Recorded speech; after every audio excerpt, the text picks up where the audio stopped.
नमस्कार सभी को, मैं मत्तू केवट। आइए हम कक्षा 8वीं में आर्थिक साक्षरता इस विषय के अंतर्गत पहला पाठ हम देखते हैं। तो पहला पाठ है बैंकिंग का परिचय। आर्थिक साक्षरता के अंतर्गत तो आइए हम देखते हैं बैंकिंग के बारे में और इसका वाचन करते हैं। बैंकों की संकल्पना। पहला पाठ है बैंकिंग का परिचय। तो बैंक एक वित्तीय संस्थान है जिसे धन राशि जमा करने और ऋण देने के लिए लाइसेंस प्राप्त है। बैंक वित्तीय सेवाएं जैसे धन प्रबंधन, मुद्रा विनिमय, सेफ डिपॉजिट बॉक्स जिन्हें लॉकर्स कहते हैं भी प्रदान करते हैं। रिटेल बैंक वाणिज्यिक या कॉरपोरेट बैंक हैं और निवेश बैंक सहित कई अलग अलग प्रकार के बैंक हैं। बैंकों के प्रकार, बैंकों को कई प्रकारों में बांटा गया है। तो एक बैंक का यहाँ परिचय दिया गया है। देखिए बैंक का बोर्ड लगा है, Bharatiya state bank, state bank of India, हर भारतीय का बैंक। तो आगे हम देखते हैं कि भारत में विभिन्न प्रकार के बैंक कौन कौन से हैं। तो भारत में विभिन्न प्रकार के बैंक निम्नलिखित बैंक के प्रकार हैं। तो बैंकों का प्रकार हम देखते हैं कि कौन कौन से बैंक के प्रकार हैं। तो बच्चों भारत में देखिए बैंकों के कई प्रकार हैं। उनमें से मुख्य प्रकार देखिए कि राष्ट्रीयकृत बैंक, जैसे जो सरकारी बैंक होते हैं, सहकारी बैंक, वाणिज्यिक बैंक, क्षेत्रीय ग्रामीण बैंक आरआरबी जिसे कहते हैं, विशिष्ट bank, mini bank, payment bank. तो बैंकों की ये जो है प्रकार हैं। पहला है राष्ट्रीयकृत बैंक, सहकारी बैंक, वाणिज्यिक बैंक, क्षेत्रीय ग्रामीण बैंक, विशिष्ट बैंक, मिनी बैंक और पेमेंट बैंक। तो हमने देखा बच्चों की बैंक के कितने प्रकार हैं। तो राष्ट्रीयकृत बैंक, सहकारी बैंक, वाणिज्यिक बैंक, क्षेत्रीय ग्रामीण बैंक, विशिष्ट बैंक, मिनी बैंक और पेमेंट बैंक। तो ये जो बैंकों के प्रकार हैं इनके बारे में हम संक्षिप्त परिचय प्राप्त करेंगे। पहला है राष्ट्रीयकृत बैंक। तो राष्ट्रीयकृत बैंक अपने देश की सरकार और वाणिज्यिक बैंकिंग प्रणाली के साथ साथ सरकार की मौद्रिक नीति को लागू करने और मुद्रा जारी करने के लिए वित्तीय और बैंकिंग सेवाएं प्रदान करता है। दूसरा है देखिए सहकारी बैंक। सहकारी बैंक सहकारी आधार पर स्थापित और उनके सदस्यों से संबंधित वित्तीय संस्था है। अर्थात किसी सहकारी बैंक के ग्राहक उसके मालिक भी हो सकते हैं। ये बैंक नियमित बैंकिंग और वित्तीय सेवाओं की एक विस्तृत श्रृंखला प्रदान करते हैं। तीसरा हम बैंक के प्रकार का तीसरा प्रकार है बैंक का वाणिज्यिक बैंक। वाणिज्यिक बैंक शब्द एक वित्तीय संस्थान को संदर्भित करता है जो राशि जमा करना स्वीकार करता है, खाता सेवाएं प्रदान करता है, विभिन्न ऋण देता है और व्यक्तियों और तथा छोटे व्यवसायों को जमा प्रमाण पत्र, सर्टिफिकेट ऑफ डिपॉजिट की बचत खाते जैसे बुनियादी वित्तीय व्यवहार प्रदान करता है। चौथा बैंक का प्रकार है क्षेत्रीय ग्रामीण बैंक। तो क्षेत्रीय ग्रामीण बैंक भारत के सरकारी स्वामित्व वाले अनुसूचित वाणिज्यिक बैंक हैं जो भारत के विभिन्न राज्यों में क्षेत्रीय स्तर पर काम करते हैं। पांचवा है बैंक का प्रकार देखिए स्थानीय क्षेत्र के बैंक।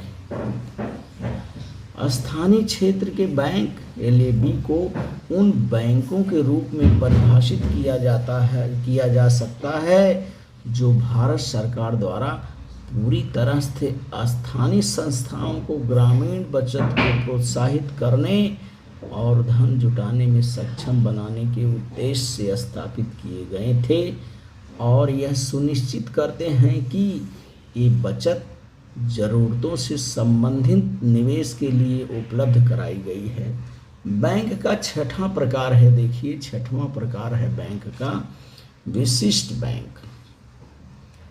तो विशिष्ट बैंक अपनी स्थापना के समय बनाए गए नियमों के अंतर्गत विशिष्ट प्रकार की आर्थिक गतिविधियों जैसे औद्योगिक गतिविधि, कृषि या अचल संपत्ति संबंधी गतिविधियों की सेवा करते हैं।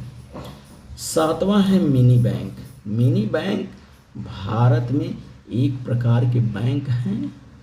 मिनी बैंक लाइसेंस वाले बैंक मूलभूत बैंकिंग सेवाएं तथा ऋण प्रदान करने की सुविधा देते हैं। तो इस तरह से हमने भारत में बैंकिंग का परिचय किया और 6 प्रकार के बैंक होते हैं। आपने देखा कि राष्ट्रीयकृत बैंक, सहकारी बैंक, वाणिज्यिक बैंक, क्षेत्रीय ग्रामीण बैंक, विशिष्ट बैंक, मिनी बैंक और पेमेंट बैंक। 8वां बैंक का प्रकार है, देखिए पेमेंट बैंक के बारे में हम देखते हैं कि पेमेंट बैंक का क्या मतलब है। पेमेंट बैंक किसी भी अन्य बैंक की तरह हैं जो बिना किसी क्रेडिट जोखिम के छोटे पैमाने पर काम करता है। सरल शब्दों में यह अधिकांश बैंकिंग कार्य कर सकता है लेकिन ऋण नहीं दे सकता या क्रेडिट कार्ड जारी नहीं कर सकता है। अब देखिए हम बैंकों का नाम देखते हैं। बैंकों के कुछ यहाँ उदाहरण हैं, उनके बारे में हम जानकारी प्राप्त करते हैं। आइए हम देखते हैं कि बैंकों के प्रकार यहाँ दिया है। राष्ट्रीयकृत बैंकों के नाम है और निजी बैंकों के नाम यहाँ दिया है। बहुत से स्वयं स्वामित्व अर्थात निजी बैंक हैं। तो आइए हम इनके नामों की सूची को देखते हैं कि बैंकों की। पहले हम देखते हैं राष्ट्रीयकृत बैंक। राष्ट्रीयकृत बैंक में bank of India, bank of Maharashtra, Canara bank, central bank of India, Indian bank, Indian overseas bank, bank of Baroda. तो ये जो कुछ बैंक हैं ये राष्ट्रीयकृत बैंक है। अब हम निजी बैंकों के बारे में देखते हैं जो निजी बैंक हैं। HDFC बैंक, ICICI बैंक,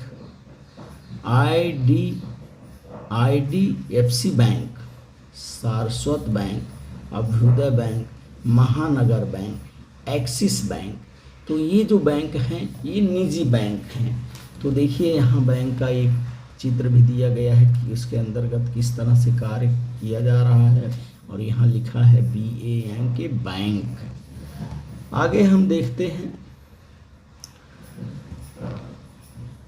इस पाठ का अंत भाग है कोर बैंकिंग क्या है। तो कोर बैंकिंग के बारे में हम देखते हैं। कोर बैंकिंग को बैंक एंड सिस्टम के रूप में परिभाषित किया जा सकता है जो बैंक की विभिन्न शाखाओं में बैंकिंग लेन देन को इंटरनेट के माध्यम से एक दूसरे से जोड़ता है।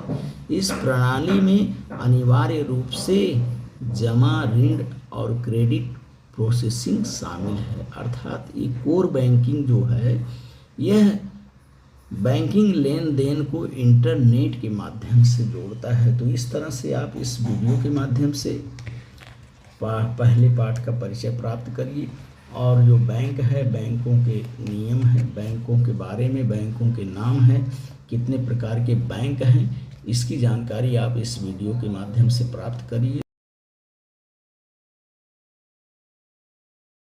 तो इस वीडियो के माध्यम से आप बैंकिंग के बारे में जानकारी प्राप्त करिए, इसका वाचन करिए, लेखन करिए, श्रवण करिए और मेरे आगे आने वाले वीडियो के लिए आप मेरे चैनल को लाइक करें, सब्सक्राइब करें, बेल आइकन को दबाएं। धन्यवाद सभी को।